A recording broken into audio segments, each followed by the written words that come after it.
Это патриотическая песня из уст победительницы конкурса «Татлысес» 2015 Идиле Апсаитовой звучала на крымско-татарском празднике Хыдырлес в Германии, который провели в минувшие выходные в городе Ваймер.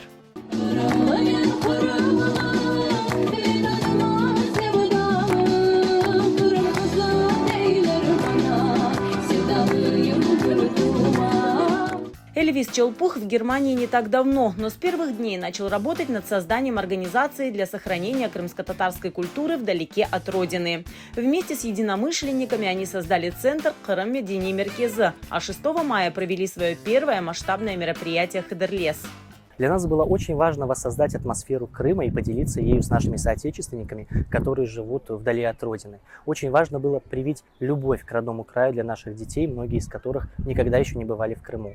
Ну и, конечно же, рассказать о нашей интересной и богатой культуре европейской общественности. На мероприятие приехали крымские татары со всей Германии, а также из Бельгии, Франции, Италии, Ирландии и Турции.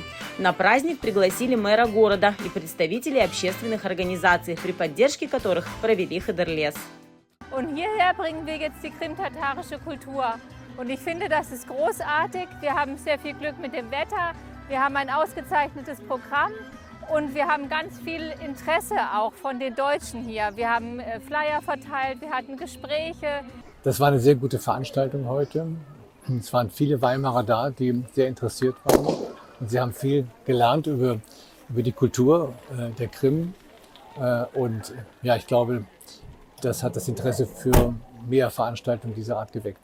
Концертную программу украсили солисты ансамбля «Атеш» и певицы Адиля Апсаитова, Ленара Усманова и Айша Ибрагимова.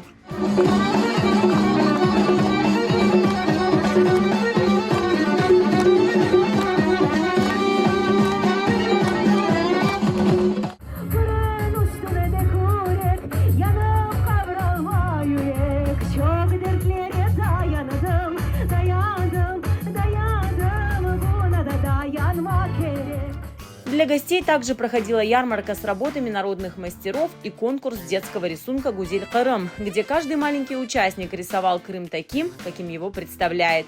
О масштабном праздновании крымско-татарского праздника Хыдырлес написали и местные газеты. В нашей организации запланировано много очень интересных творческих проектов, которые мы планируем реализовать в ближайшее время. И также очень надеемся, что наши соотечественники, проживающие в других странах, в ближайшее время также смогут организоваться в инициативные группы и реализовать очень много интересных и полезных для народа проектов.